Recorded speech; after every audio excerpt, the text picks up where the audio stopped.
Olá, bom dia. Hoje é o último dia de atividades da segunda cúpula dos países latino-americanos e caribenhos e da União Europeia, realizada em Bruxelas, capital da Bélgica. A presidenta Dilma Rousseff participou na manhã de hoje, horário local, de encontros bilaterais. Dilma Rousseff reuniu-se com o primeiro-ministro da Grécia, Alexis Tsipras, com a chanceler da Alemanha, Angela Merkel, e com o primeiro-ministro de Luxemburgo, Xavier Bettel. E após participar do retiro de chefes de Estado e de governo da cúpula CELAC União Europeia, a presidenta Dilma Rousseff falou com a imprensa. Veja como foi. É o tipo da pergunta que eu não responderei, porque ela é absolutamente estranha. Eu vou me aproximar de algum chefe de Estado mais do que do outro? Jamais. Eu sou uma pessoa que representa o Brasil e, ao representar o Brasil, eu me aproximo dos chefes de Estado com os quais eu falo. Tenho relações bastante estreitas com a Alemanha e tenho também relações com a Grécia. Da visão econômica, eu não vou falar sobre visão econômica de país. Vamos fazer uma entrevista. Eu vou dizer o que eu discuti com cada um.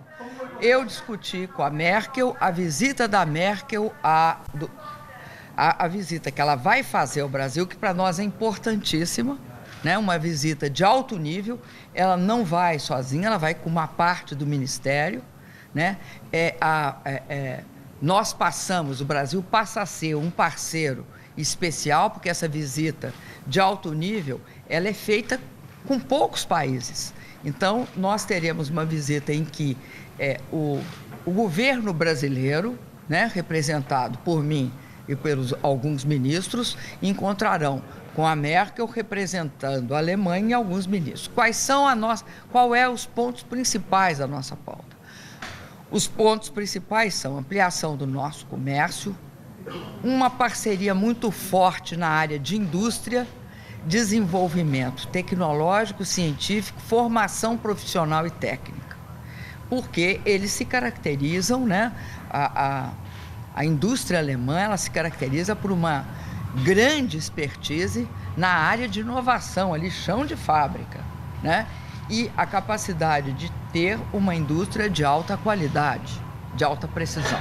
Então, nos interessa isso, nos interessa continuar a nossa discussão sobre cibersegurança e também uma cooperação na área de tecnologia digital, na medida em que o mundo tende a digitalizar todos os processos, mesmo os mais complexos. Terceiro, isso foi com outros. O cabo submarino foi na nossa parceria com Portugal, porque ele sai do Brasil e vai para Portugal. Mas concluindo com a Merkel também, nós discutimos várias questões relativas à relação que nós temos dentro do G20. Né? Nós temos uma relação forte dentro do G20 na área dos organismos financeiros e também em relação a todos os problemas que afetam o mundo. Principalmente, fizemos uma avaliação também da recuperação econômica. A Europa, numa recuperação econômica ainda menor, né? Ainda incipiente, há hoje uma divulgação do Banco Mundial dizendo que a economia internacional vai crescer 2,8%. Eu acredito que, apesar do Banco Mundial dizer que tem problemas estruturais que levarão a uma recuperação mais lenta, eu acredito que mesmo os países emergentes, para quem a crise agora atingiu, porque agora a crise atingiu os países emergentes, eu acredito que nós também vamos ter, a partir do ano que vem, um processo de recuperação, tanto China, quanto o Brasil, quanto os outros países. Apesar do fim do ciclo, do superciclo das commodities, que se encerrou, eu acho que todos esses países eles vão ter uma recuperação. O Brasil, a China, a África do Sul, a Rússia, todos nós vamos ter uma recuperação. E na América Latina é importante notar que isso também ocorreu, né? Com uma mudança de patamar no crescimento. De um lado, por conta dos minérios, cobre, etc. De outro lado, por conta do preço do petróleo. Falando em recuperação econômica, a inflação divulgada ontem, a senhora acha que a população tem consumido menos? Então, como é que a senhora está vendo? Não acho que a população tem de consumir menos. Eu acho que, pelo contrário, a população deve continuar consumindo. O que vai acontecer? A inflação deste ano é uma inflação atípica, né? Ela é fruto de várias correções. Nós continuamos ainda com dois problemas. Um é a seca. A seca atingiu de forma absolutamente atípica o Brasil. Nós estamos no terceiro ano e meio de seca violenta no Nordeste. E temos tido uma seca razoável. Eu não vou falar a palavra razoável não, porque eu diminuo o tamanho da seca no Sudeste, né? O problema da hidrologia no Sudeste adversa, ele é raríssimo, nessa proporção. São 2 anos seguidos em que você tem uma hidrologia absolutamente baixa. Isso afeta o preço dos alimentos e também, agora, você está também com um desempenho baixo, a última vez que eu vi, no sul do país. Quantos números divulgados preocupam a senhora? Preocupam bastante, porque a inflação é um objetivo que nós temos de derrubar e derrubar logo. O Brasil não pode conviver com uma taxa alta de inflação. Não pode e não vai. Como derrubar?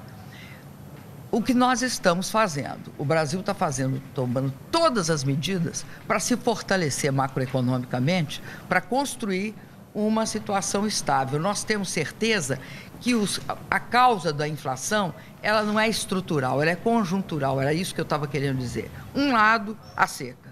O outro lado é o fato de que nós, além disso, sofremos as consequências do ajuste cambial. Esse ajuste cambial não fomos nós que provocamos, nós sofremos o efeito dele. Nós saltamos num patamar de juros que, se vocês lembrarem, era $1 por R$1,60, certo? Isso era em 2012, por aí. Nós estamos com $1 por R$3,17. É sabido que ajuste cambial provoca essas oscilações. Nós saímos nesse final de ano de 2, nesse ano de 15, nós saímos ali em 14 com 2 e pouco, 2,5, e estamos em 3,1, oscilando. Então, esse ajuste, ele é passado para o preço. Essa passagem para o preço não acontece todos os dias, acontece enquanto está essa flutuação. Sabe-se que o mundo vai ter um outro processo, que é a variação nos juros americanos. Nós, acho que estamos extremamente preparados para isso. Então, eu acredito que houve esse movimento da inflação, que ele se estabiliza e nós estamos agora tomando todas as medidas para derrubá-la. Eu acredito também que o ajuste fiscal nosso, que não é estrutural também, nós não temos uma bolha, nós não tivemos uma bolha de crédito, o Brasil não tem um sistema financeiro com problemas, nós não tivemos nenhuma situação que caracteriza desequilíbrio estrutural. Nós temos de fazer agora nosso ajuste, porque houve uma queda no crescimento.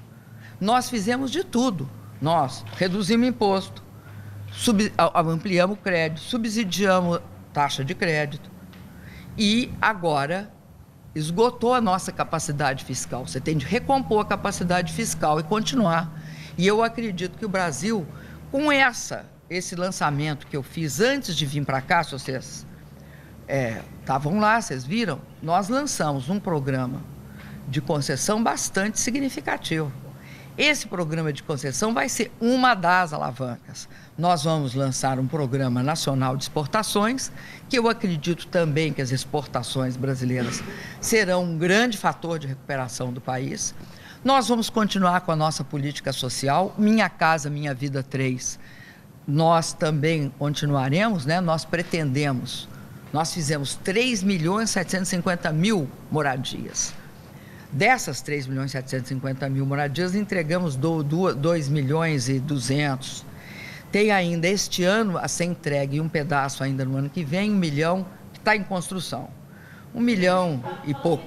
E vamos fazer um programa de mais 3 milhões de moradia.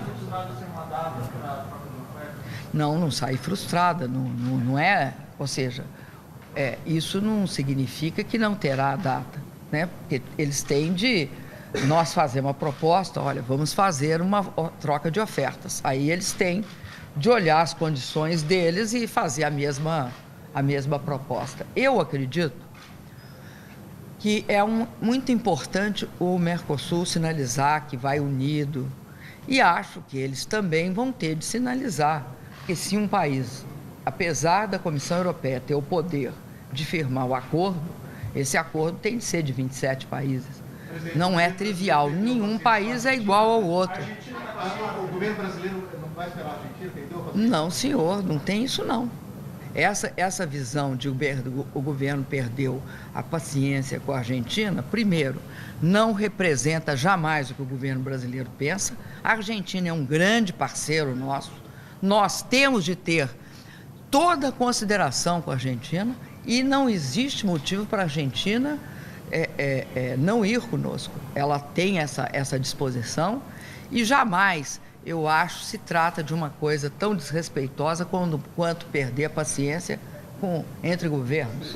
Era a Argentina que travava as negociações. Era. Essa é visivelmente uma conversa que eu diria que acha que a culpa sempre é dos latino-americanos.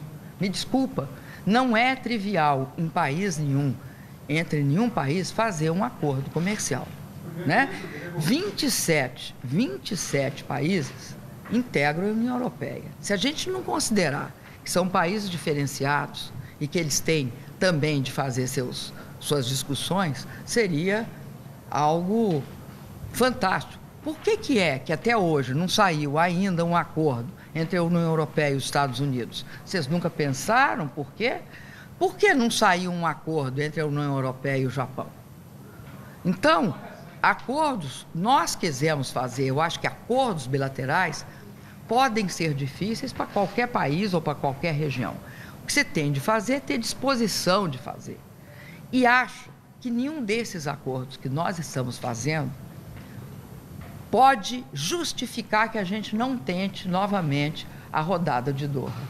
Porque, na verdade, a rodada de Doha é que criaria um outro ambiente, um completo e diferente ambiente para o comércio internacional entre todos os países. Eu acho que, assim, teria um efeito grande no produto interno bruto do mundo, um acordo internacional do padrão Doha, que era aquilo que a gente queria. E o Congresso do PT, presidente, qual a sua expectativa? Olha, eu não pedi para esperarem eu chegar, mas eu chegarei, né? Se vocês deixarem. Se vocês deixarem, chego lá. O Congresso, presidente. Olha, nós tivemos uma bilateral também muito grande com o ministro grego Tsipras, tivemos uma rápida conversa com o Donald Tusk, porque vai haver a oitava cúpula Mercosul-Brasil no segundo semestre. Então, nós temos também de marcar... É União Europeia, falei entre quem? Não vai ter também Mercosul-Brasil. Vai ter Mercosul-Brasil em julho e vai ter União Europeia no segundo semestre. Nós temos de marcar a data para esse encontro entre União Europeia e Brasil, que os nossos chanceleres farão. Além disso, falamos também com Luxemburgo. Ontem eu falei com os búlgaros e falei com o ministro da Bélgica e com o Cameron. Sobre o Congresso do PT, a senhora acha que o PT vive um mundo mais difícil? Eu acho que o Congresso do PT vai ser um congresso importante para o PT, um momento de reflexão. Por que de reflexão? I understand. Por que de reflexão? Porque é um momento de reflexão. O governo grego está tendo muita dificuldade em aplicar as medidas de austeridade